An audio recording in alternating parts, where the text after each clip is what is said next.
lihat apa? Ini kan yang kita lihat carry amount-nya ya. Kalau pakai pendekatan laba rugi, ya berarti yang kita lihat bad debt expense-nya. Berapa bad debt expense-nya akuntansi tahun 2021?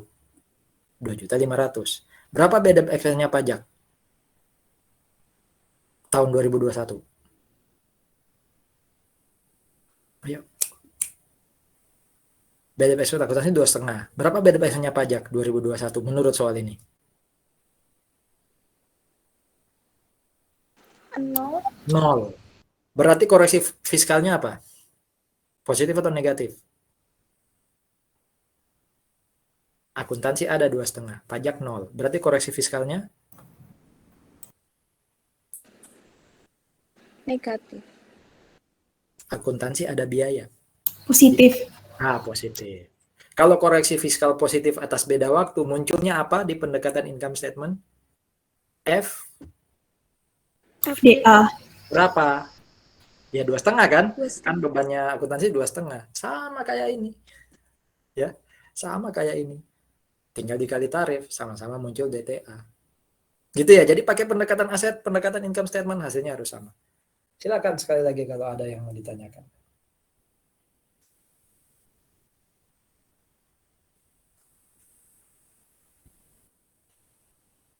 Kalau ini pendekatan liability.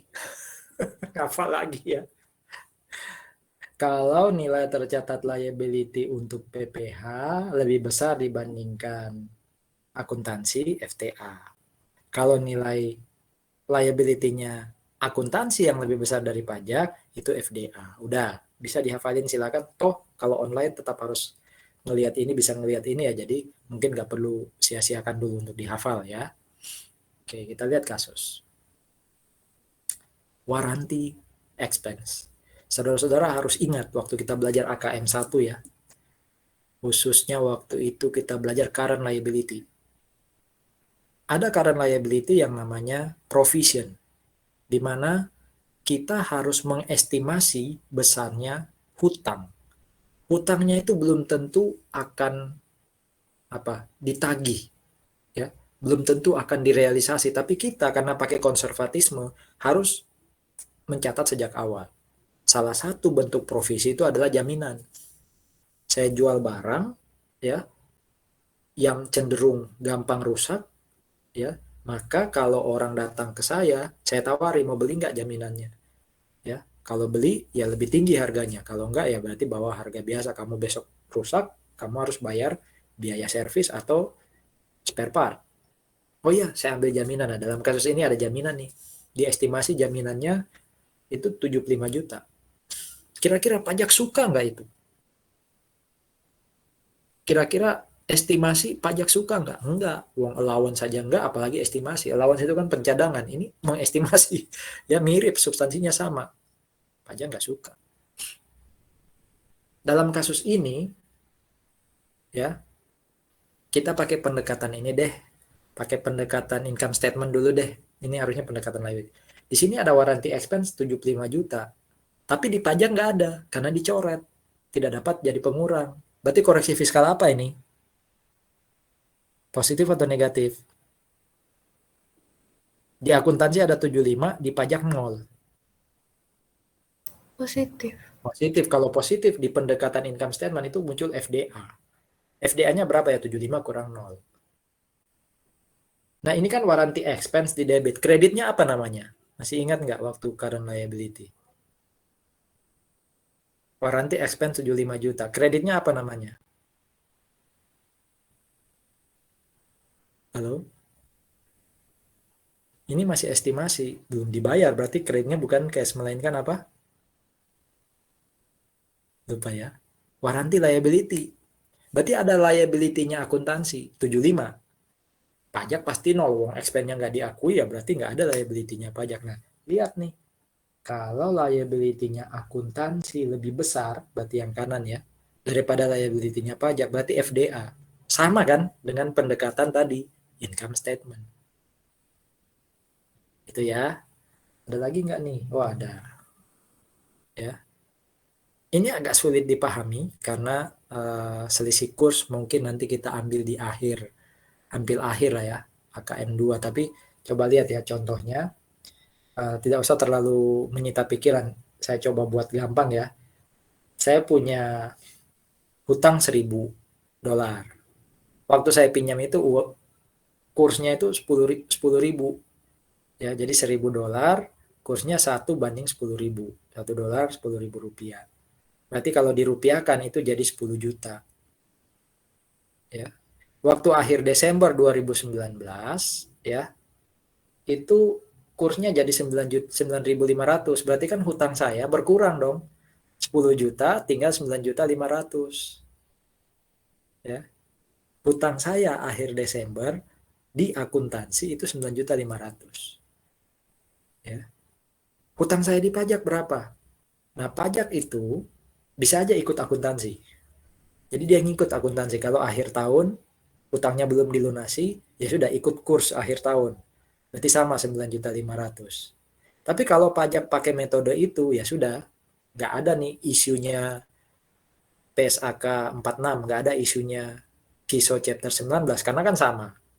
Tapi pajak punya metode kedua. Tadi metode ikut akuntansi. Ada metode kedua, yaitu metode realisasi.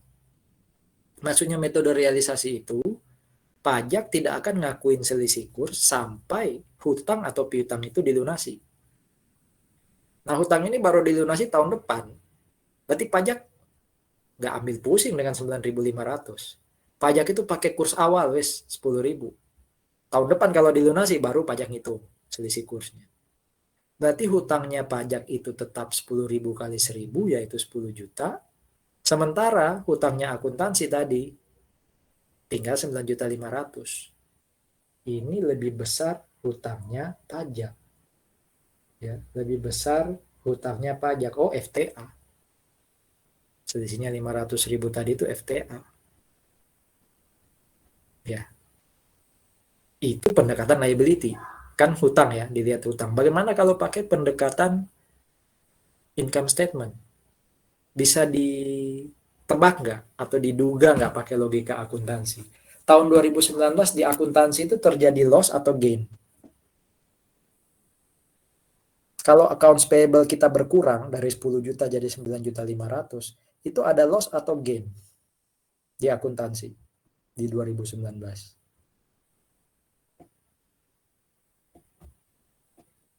Susah ya pahamnya ya. Hutang saya awalnya 10 juta waktu Gain, itu. Pak. Gain ya. Hutang berkurang itu kan hutang di debit, berarti kredit muncul kan. Nah, itu gain. Gainnya berapa? 5 juta. 500. 500 dong. 10 juta kurangnya 9.500.000 ya. Berarti ada gain akuntansi 500.000. Kira-kira pajak ada nggak gain or loss di tahun 2019?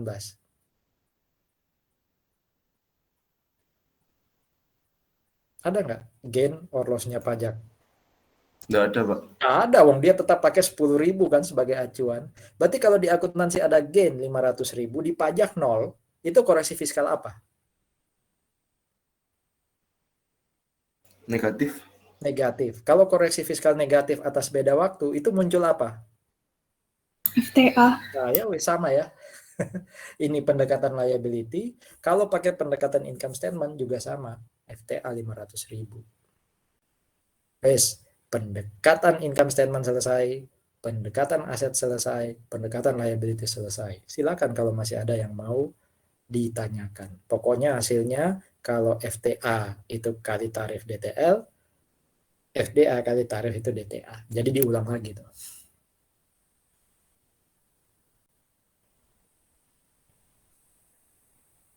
So far masih bisa lah ya. Mau tanya juga tanya apa ya. Ya semoga berproses lah ya. Lupakan yang itu. Maksud saya untuk sementara kita forget dulu, masuk topik baru nih. Ada yang namanya DTA non-recognition. Ini berangkat dari konsepnya akuntansi yang namanya konservatisme, saudara-saudara. Jadi intinya gini, kalau sampai akhir tahun saya hitung muncul DTA, DTA itu berarti munculnya FDA ya. Kalau akhir tahun ada FDA, saya kali tarif, lalu saya harus ngakuin DTA, maka saya harus menghitung ulang. Jadi DTA tetap saya buat jurnal, ya. DTA tetap saya taruh di debit, taruh di statement of financial position di bagian non current asset. Udah, itu dulu ya.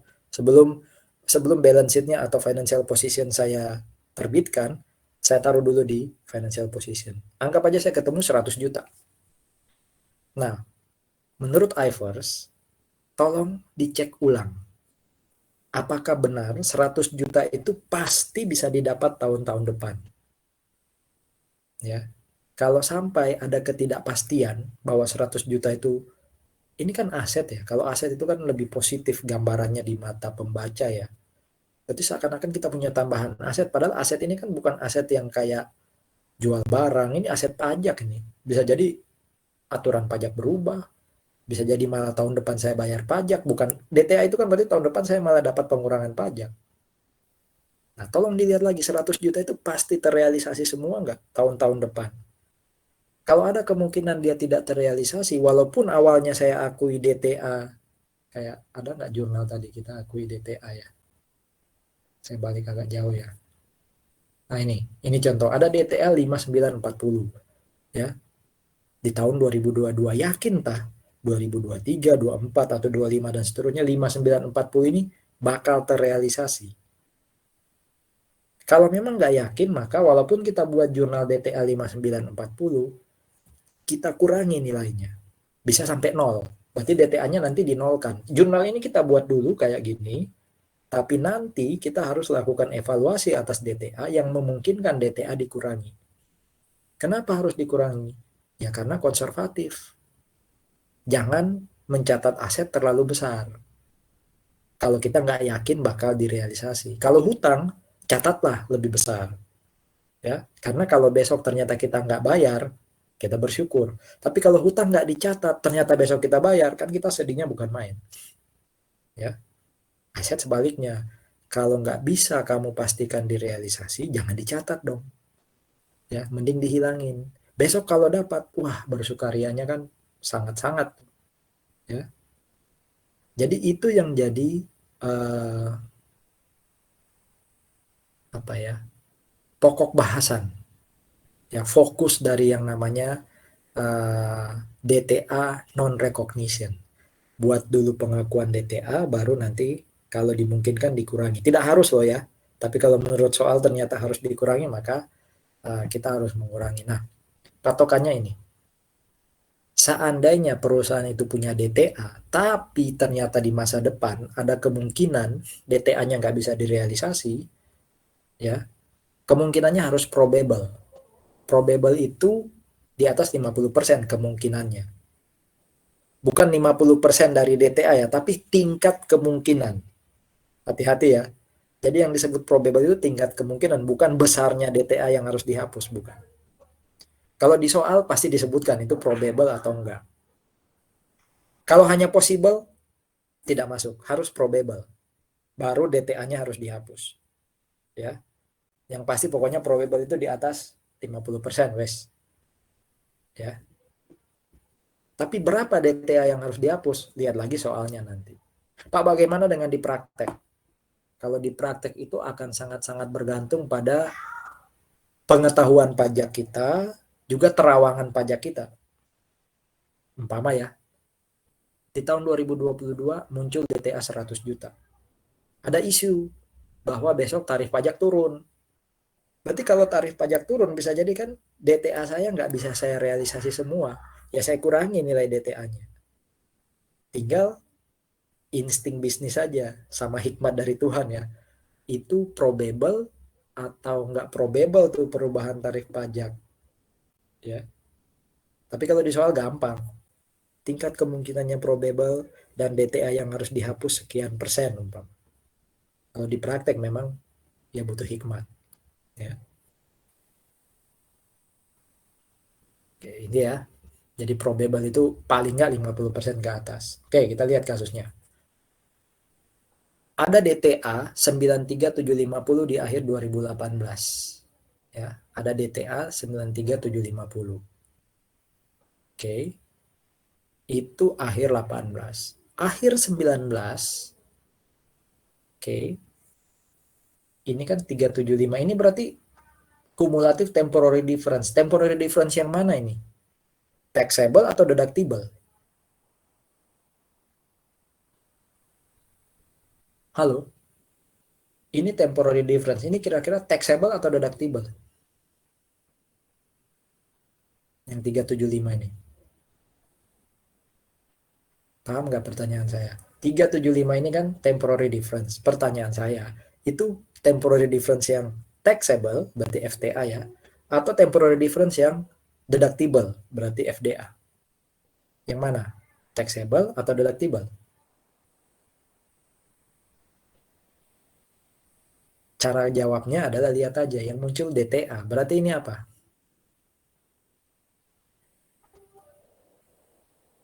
Halo. Kalau yang FDA ini. Jadi nggak perlu disebutkan di soal karena yang muncul DTA ini FDA. Itulah yang membuat soal-soal saya disebut kok nggak sama dengan yang dijelaskan karena switch switch hafalan gitu ya. Ada loh di hafalan tadi bahwa FDA itu muncul DTA. Ini dimunculkan DTA-nya toh. Terus disamarkan temporary difference. Ditanya, ini FDA atau FTA? Wah, langsung pusing. Karena hafalnya dari FTA ke DTA ya. FDA ke DTA ya. Kalau dibalik. Jadi 375 ini FDA. Ternyata FDA-nya naik jadi 500 di tahun 2019. Bisa dong dihitung kenaikannya berapa? 375 ke 500 kan naiknya 125 ya. Jadi yang awalnya 375 jadi 500 di tahun 2019. Ya. Adapun taxable income 2019 850, berarti kalikan aja dengan tarif itu nanti ketemu income tax payable. Ya. Oh, ini pakai 25%. Oke, berarti diminta tolong dong pastikan hitung dulu DTA untuk 2019. Kalau muncul DTA 2019 kurangi 30 juta. Karena dari keterangan ini 30 juta ini ada kemungkinan tidak bisa direalisasi. Kemungkinannya berapa persen, Pak? Nah, di sini kan tadi sudah ditetapkan ya. Kalau ada kata-kata terdapat kemungkinan itu berarti dia probable. Ya. Itu berarti probable. Berarti kita hitung dulu DTA-nya. Berapa DTA yang muncul 2019? Ya udah. 500 kurang 375 ya. 500 ini kan yang ini ya, temporary difference-nya kan 500 ya, kalikan 25%. Ya, kalikan 25%. Itu ketemunya 125.000. 125.000 padahal awalnya 93.750. 125 kurang 93.750 ya, itu harusnya ketemu 31.250. Atau kalau mau cara gampang adalah sebentar ya. 500.000 itu kan yang tahun ini. Kurangi dengan 375.000. Berarti yang tahun ini terjadi kan hanya 125.000 ya. 125.000 kalikan 25%. Kalau dikali 25% ketemu ini DTA khusus 2019. Itu dulu aja. Jadi fungsi kita di slide ini adalah hitung DTA dulu. Kalau ini gampang, tadi 375 taxable income ada di soal ya.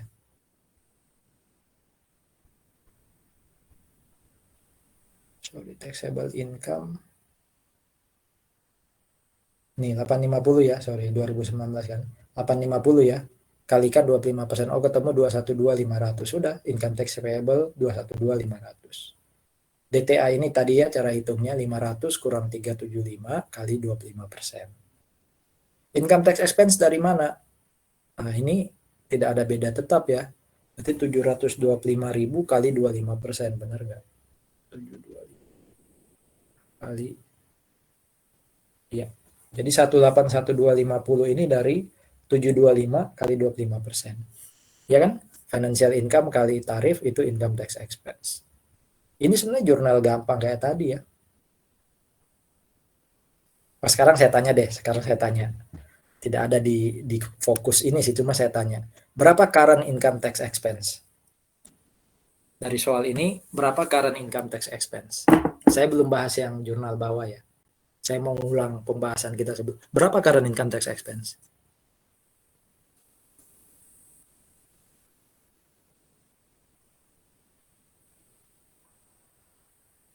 Halo? Current income tax expense kalau tidak ada kredit pajak selalu sama dengan ITP ya, Pak. ITP. Berarti berapa current income tax expense? 212.500. 212.500. Deferred income tax-nya expense atau benefit?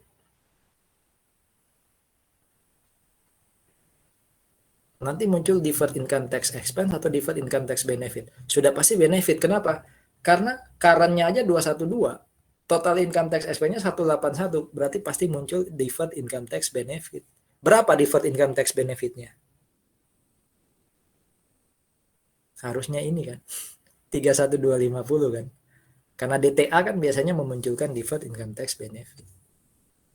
Oke, itu pembahasan tadi yang sudah lewat.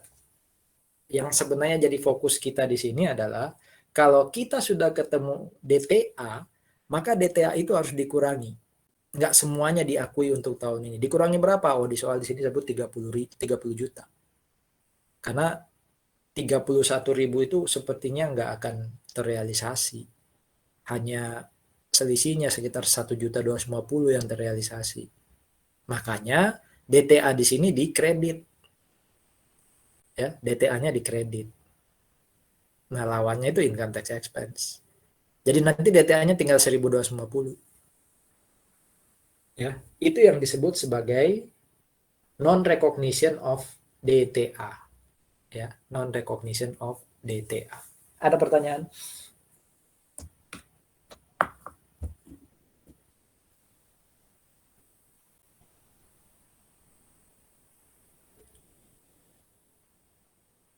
Nah, ini tadi. Ya. Jadi income tax expense 212, current-nya ya, income tax expense harusnya sama dengan income tax payable yaitu 212. Ya, berarti selisihnya income tax benefit 1250 ya. Oke. Kita lanjut, ini pembahasan yang berbeda. Intinya ini teori sih. Kalau saya seperti 2021 ke 2022 ya.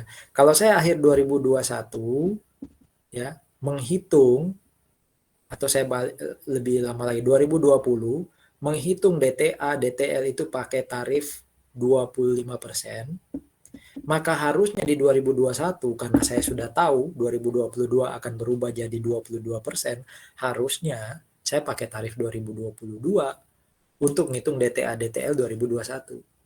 Karena saya sudah dapat infonya di Oktober 2021. Undang-Undang Harmonisasi Peraturan Pajak itu terbit Oktober 2021.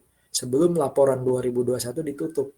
Berarti waktu saya akhir Desember 2021 mau ngitung DTA atau DTL, jangan lagi pakai tarif 2021. Kan DTA DTL itu untuk tahun-tahun depan kan. Itu yang disebut di sini. Ya, jadi tarif pajak di masa depan kalau sudah diketahui sejak awal, pakailah itu untuk menghitung DTA DTL. Ini lebih ke arah praktek. Jadi kalau besok di praktek, jangan pakai tarif yang biasanya, tapi pakai tarif di masa depan. Walaupun baru berubah di 2022, tapi 2021 sudah harus dipraktekkan untuk ngitung DTA DTL ya, bukan ngitung income tax payable karena pajak terutangnya tetap harus pakai tarif 2021 dong. Ya, ini untuk diingat-ingat saja kalau besok ketemu di praktek. Oke. Ada yang namanya kerugian pajak. Sama kayak akuntansi, bisa aja pajak itu rugi. Waktu ngitung pajak bisa aja rugi. Kapan? Ya kalau beban pajak lebih besar daripada pendapatan pajak. Bisa aja. Ya, jadi nggak di praktek itu bukan sesuatu yang bukan hal yang mustahil ya. Bukan hal yang mustahil untuk ada kerugian PPh. Nah, kalau kita rugi waktu ngitung pajak, jadi ini laporan akuntansi sudah direkonsiliasi, ternyata waktu direkonsiliasi kita rugi.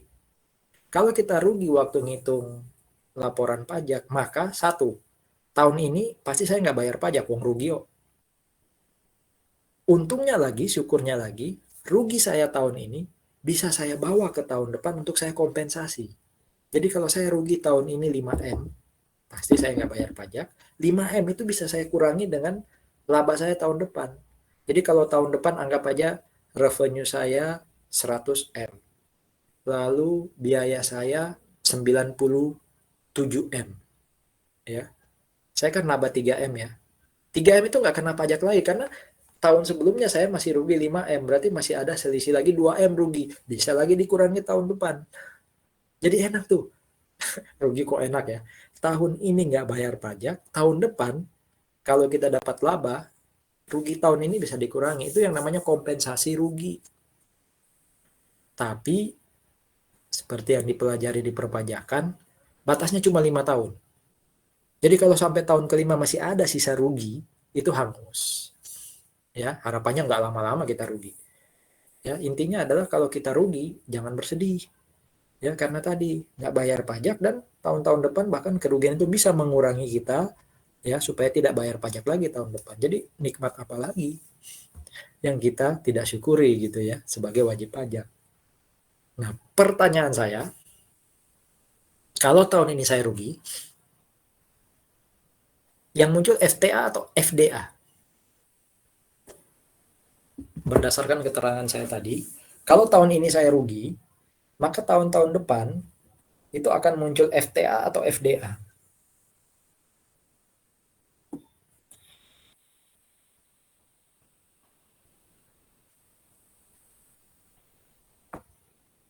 Ya dari namanya aja, future taxable amount, future deductible amount. Kalau saya rugi tahun ini bisa saya kurangi dengan yang akan datang, berarti saya lebih apa di future? Taxable atau deductible? Deductible, Pak. Deductible. Diingat-ingat, kalau tahun ini hitungan pajak saya rugi, maka yang muncul F deductible amount, future deductible amount. Berapa future deductible amount? Ya ruginya itu. Ya. Berarti kalau muncul FDA, kan pasti muncul DTA. Berarti kalau saya rugi, pasti ada DTA. Ya, pasti ada DTA. Langsung contoh nggak nih? Ya, langsung ilustrasi. Rugi pajaknya 500 juta. Setelah dihitung gitu ya, rugi pajaknya 500 juta. Ya sudah, itu FDA-nya. Kalau tarifnya 25%, ya berarti muncul DTA 125. Income tax expense yang ada di kredit itu pasti deferred income tax benefit. Expense kan nggak mungkin di kredit ya, nah itu berarti deferred income tax benefit. Ya. Tinggal, apakah DTA ini yakin bahwa besok-besok bisa dikompensasi atau enggak? Ya, jangan-jangan 5 tahun lagi kita masih rugi, berarti 125 ini nggak bisa kita realisasi. Nah, itu yang tadi sebelum ini dikatakan harus di non-recognition. Ya, seandainya dari 125 itu yang kira-kira bisa direalisasi cuma 100 juta, ya berarti DTA-nya harus dikredit lagi 25 juta. Tergantung ada soalnya enggak. Ya. Nah ini ya 500, tarif 25%. Ternyata ya ada kemungkinan PPh-nya nggak bisa dikompensasi. Ya, buatlah jurnal. Tetap dibuat jurnal atas, DTA to income tax expense, tapi kemudian DTA-nya dikurangi. Tadi 75% katanya dari DTA nggak bisa direalisasi. Ya sudah, berarti DTA kita yang net cuma 125 kurang 93 ya. Cuma 3125. Gitu. Jadi yang kemarin, terus tadi ada non recognition, terus ini ada kompensasi, dikaitkan lagi dengan non recognition. Ada pertanyaan kah?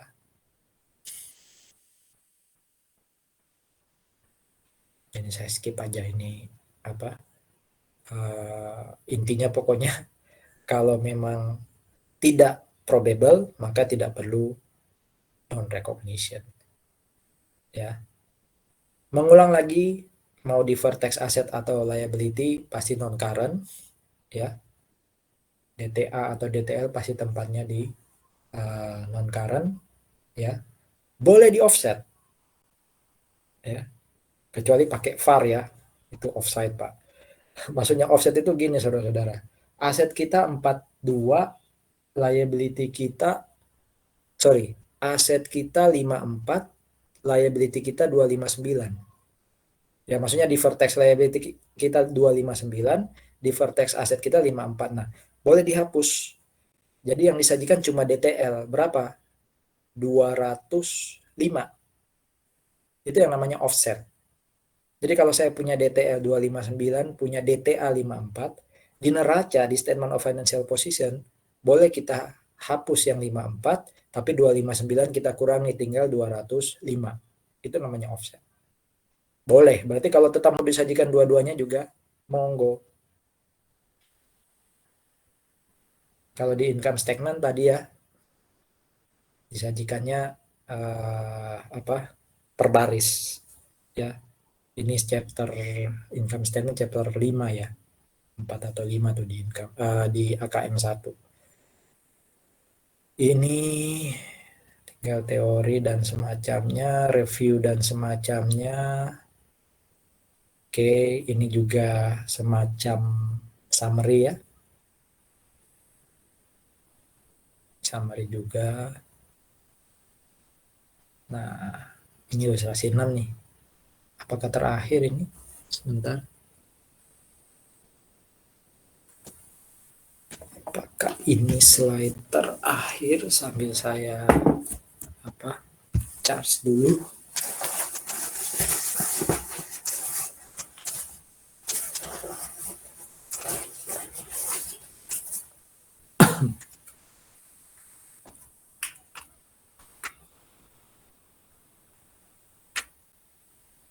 Bentar ya.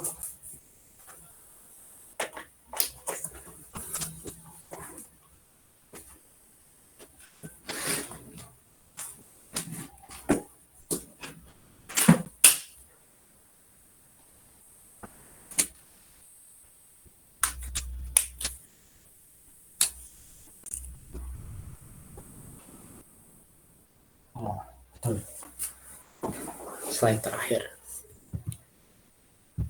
Kira-kira bagaimana cara kita mengerjakan ini nih? Ya, bagaimana cara kita mengerjakan ini? Taruh angka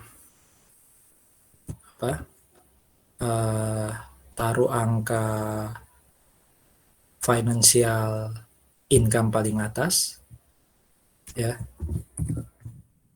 pre-tax financial income kita taruh paling atas 100. Oke. Lalu di baris bawah ya, di baris bawah itu udah dikasih tanda ya di dalam kurung, itu beda tetap. Oke. Jadi untuk Anda ketahui, kalau saya jual tanah atau bangunan, itu kena PPh yang namanya PPh final. Kalau PPh final itu beda tetap. Ya. Nah, kalau itu beda tetap, berarti koreksi fiskalnya dilihat. Income di income statement, ya, muncul 50 juta. Karena beda tetap, berarti di pajak hilang. Berarti beda tetap yang nomor 1 ini, ya, beda tetap yang nomor 1 ini beda tetap dengan koreksi fiskal apa? Ada income di akuntansi, di pajak hilang. Berarti koreksi fiskalnya apa? Negatif. Negatif. Negatif berapa itu? 50 juta. Ya. Yang nomor 2 itu rupanya beda tetap juga tuh. Ya. Sewa tanah, nah, Pak, sewa itu katanya beda waktu kata Pak Agus. Nah, ini juga tambahan pengetahuan ya. Sewa itu kan bisa sewa harta bergerak, bisa sewa harta tidak bergerak. Kalau sewanya mesin atau kendaraan, itu yang saya bilang tadi beda waktu. Tapi kalau sewanya tanah atau bangunan, itu beda tetap. Karena kena PPh final. Terus diingat-ingat aja dulu. Ya, nggak usah dilogika, karena memang sudah dilogika. Ya. Jadi sewa tidak selamanya beda waktu. Kalau itu sewa atas harta yang tanah atau bangunan, itu beda tetap. Dan di sini sudah diberi keterangan, itu beda tetap. Income-nya ada di income statement 5. Ya, berarti ini beda tetap. Ya, BT itu beda tetap ya. Di pajak hilang, sama kayak nomor 1, berarti koreksi fiskalnya apa? Negatif lagi ya. Negatif 5 juta.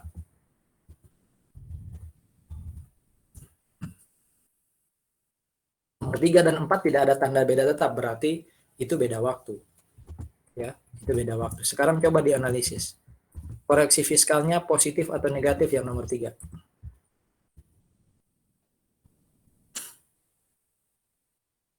COGS di income statement lebih besar, 25 juta. Berarti kalau COGS-nya akuntansi 25, pajak nggak ada, dicoret, itu koreksi positif atau negatif? Negatif. Positif. Positif dong. Pengurang di pajak, COGS itu pengurang loh ya. Di pajak hilang. Berarti kan koreksi fiskal positif. Ya. Positifnya 25 juta. Berarti 25 juta itu disebut apa? Future deductible amount. Betul ya? Itu beda waktu, dekorasi fiskal positif 25 berarti itu FDA. COGS pengurang loh. Kalau di akuntansi ada, di pajak hilang kan, koreksi fiskal positif. Nomor 4, selisih kurs, beda waktu ya. Di income statement, ini keuntungan, di income statement ada 10 juta. Ya. Di pajak rupanya nggak diakui. Berarti ini koreksi fiskal apa? Negatif. Negatif 10 juta. Ya, berarti munculnya FTA. Pertanyaan saya dari 100, terus Anda kurangi 50, kurangi 5, tambah 25, kurangi 10, itu akan ketemu taxable income sebesar berapa? 100 kurang 50, 50. 50 kurang 5, 45. 45 tambah 25, 70. 70 kurang 10, 60 ya? Betul? Benar nggak hitungan saya? Benar, Pak. Oke, berarti kalau taxable income 60 juta, apa yang bisa kita hitung dari taxable income 60 juta? Income tax,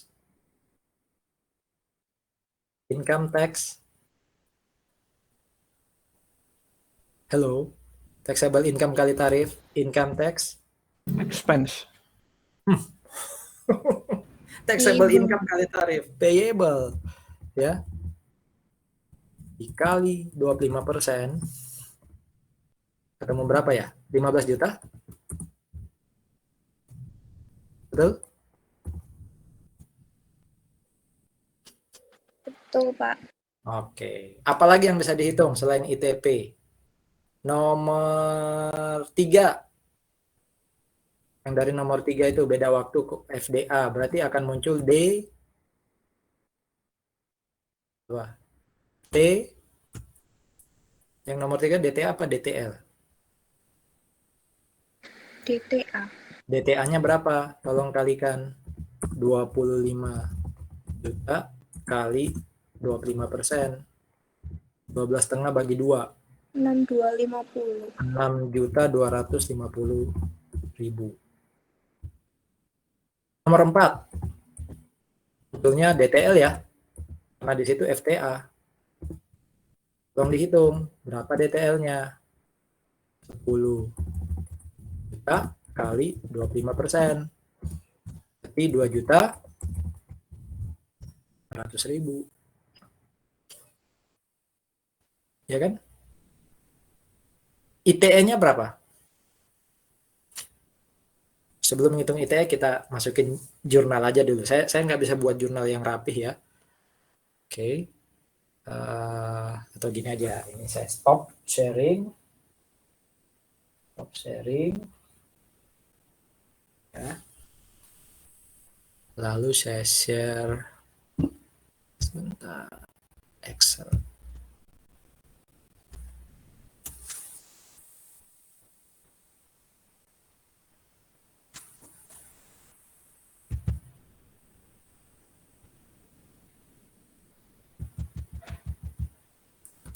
Oke.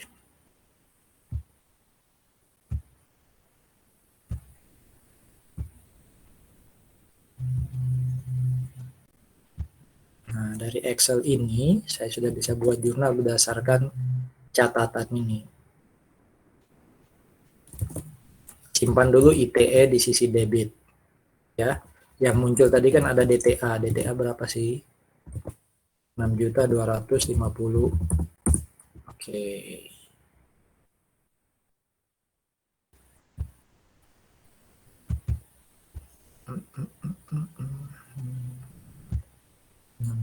$6.250.000. Oke, ITE muncul di sini. Tadi ada ITP. ITP itu sudah ada juga di hitungan. ITP itu berapa? 15. Oke.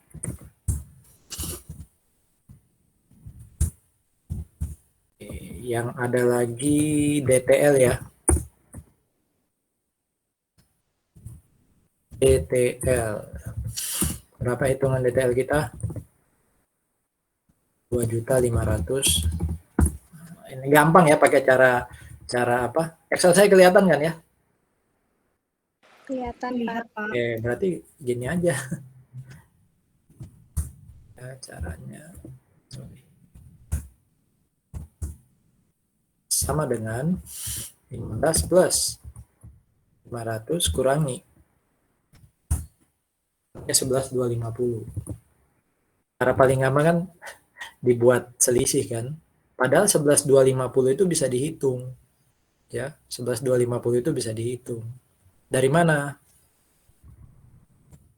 Pre-tax financial income.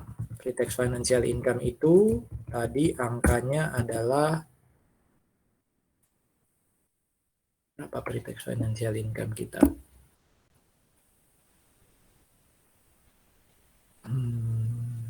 100. Ya. 100 ini ada beda tetap kan? Beda tetap nomor 1, ada beda tetap nomor 2. Beda tetap nomor 1, 50, beda tetap nomor 2, 5. Ini minus 50. Ini minus 5. Ya, saya sum. Kalau menurut rumus tadi kan ITE itu adalah 100 kali 25%. Tapi karena di sini ada beda tetap, yang dikali 25% itu bukan 100, tapi yang 45 juta. Jadi berapa nih? 45 kali 25%. 11.250. Sama kayak ini. Jadi inilah jurnal kita.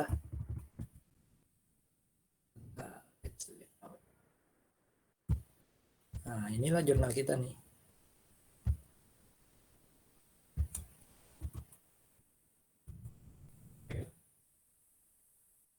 Tinggal sekarang tolong dihitung. Dari ITE yang 11.250, berapa yang current? Jadi kalau mau buat income statement kan di sini. Earning before tax atau pre-tax financial income. Itu kan 100. Ya, 100. Nah, sekarang income tax expense itu harus dibagi. Ada yang current, ada yang deferred. Berapa yang current income tax expense?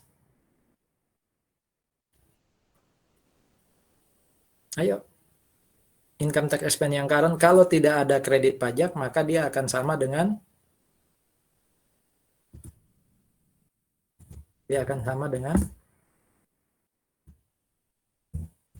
ITP kan? Betul? Betul, Pak. Oke. Berapa yang deferred? Apakah ini deferred income tax expense atau deferred income tax benefit? Benefit, Pak. Benefit. Kenapa? Karena total income tax expense kita harus 11.250. Berarti deferrednya ini harus dalam bentuk negatif. Ya kan? Ya selisihkan aja. Nah, kok 26250 ya? 4 ya harusnya. Nah, ini. Sorry, 3 ya berarti. Harusnya 3. Ya kan? Deferred income tax benefit-nya 3750. Ya. Jadi ini lambangnya harusnya negatif 3750. Ya, supaya hasilnya ini nanti sama dengan income tax expense secara total, yaitu 11.250. Berapa net income kita? Jangan lupa loh, kita harus ngitung net income. Net income kita didapat dari, saya kecilin, 100 juta kurangi income tax expense, berarti 88.750. Screen capture ya, karena ini tidak saya simpan. Biar enak ini. Ini.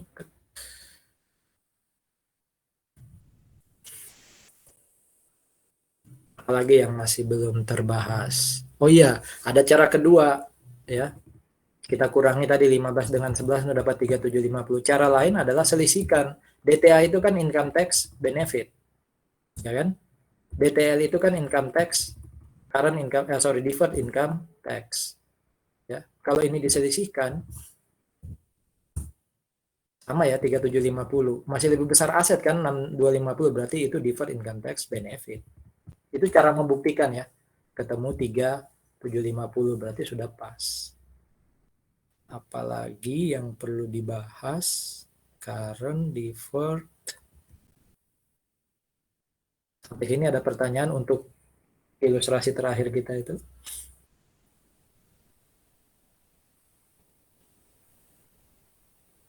Oke, dari ilustrasi terakhir tadi, ya, sekarang coba ditambah soalnya. Kan soalnya ada di ini ya, di apa?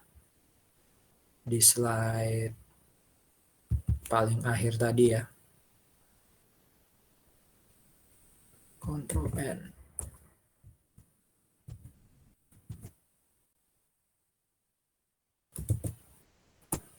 Slide-nya kelihatan nggak ini? Terlihat, Pak. Oke, di slide ini tidak ada prepaid tax. Ya, jadi kelihatan sudah cukup lengkap, tapi sebenarnya kan masih sama dengan ilustrasi-ilustrasi 4 atau 5 tadi. Nah, bagaimana kalau di soal ini ternyata ada informasi prepaid tax? Ya, prepaid tax. Anggap aja ya, prepaid tax kita adalah 2 juta. Jadi dari slide ini saya tambah, terdapat pembayaran pajak sebelum akhir tahun atau prepaid tax atau uang muka pajak 2 juta. Kira-kira apa pengaruhnya pada hitungan kita yang ini? Ini saya copy saja biar enak.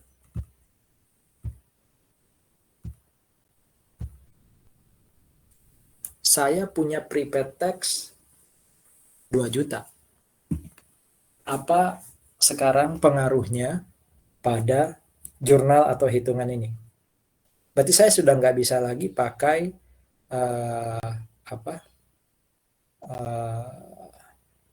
logika tadi bahwa current income tax expense sama dengan income tax payable. Nggak bisa.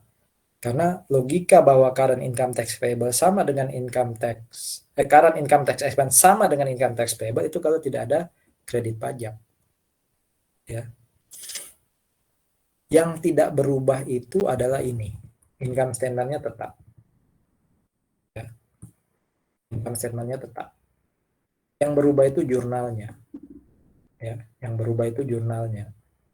Berarti nanti kalau kita punya prepaid tax, tadi menurut soal prepaid tax kita adalah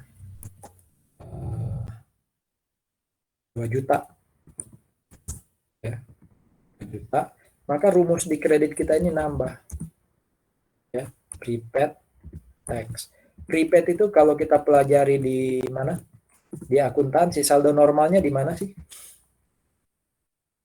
Yang namanya prepaid itu saldo normalnya debit apa kredit? prepaid expense, prepaid rent, itu saldo normalnya di mana? Debit atau kredit? Halo, PA?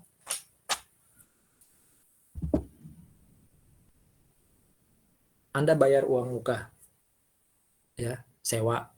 Itu saldo normalnya di mana? Debit. Debit.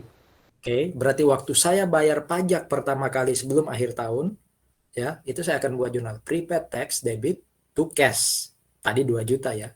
Di akhir tahun, kalau ada prepaid tax, maka prepaid tax itu harus dikredit. Makanya istilahnya dikreditkan. Berarti dia di sini nanti akan 2 juta.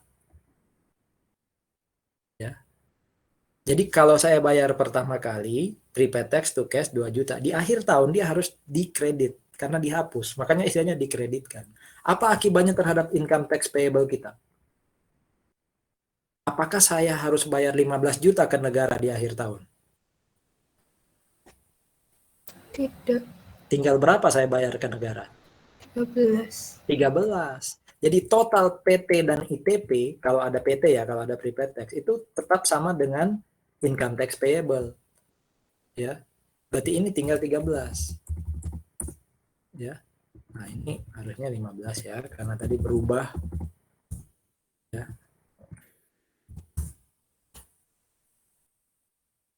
Ya. Nah, ini harusnya 11.250 tadi ngikut rumus. Ini tetap nih, ini coba saya cek dulu. Ini totalnya 8750. Totalnya 17,5, sorry, ini totalnya ya balance. Tetap balance. Ya. Tadi itu ITP-nya 15 karena nggak ada kredit pajak. Ini 13, kredit pajaknya ya di kredit juga. Ya. Tapi income statement-nya tetap kayak gini. Jadi kalau nanti soal ternyata ada tambahan keterangan membayar pajak dibayar di muka sekian, nah itu kurangi aja ITP-nya yang awal. ITP awal itu kan kita hitung dari mana? Taxable income kali tarif. Itu ITP awal. Nanti kalau ternyata ada prepaid tax, kurangi ITP awal itu dengan prepaid tax. Tapi current income tax expense tetap sama dengan ITP awal. Bukan ITP yang setelah dikurangi dengan prepaid tax. Ingat-ingat prinsip itu. Silakan kalau ada diskusi atau pertanyaan. Ini saya save aja ya. Jadi ilustrasi berapa tadi? Biar nanti saya kirim sekalian ilustrasi 6. Ilustrasi 6.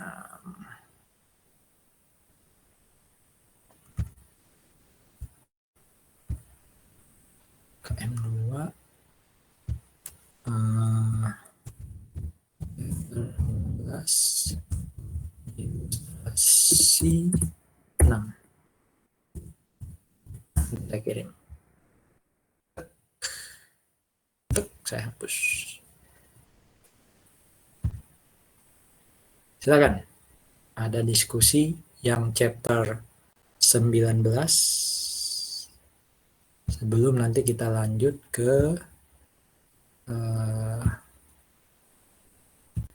chapter 20. Kalau tidak ada, ini saya stop recording dulu. Silakan Anda istirahat dulu. Maksimal 10 menit ya. Kita akan selesai setengah 6. Ya.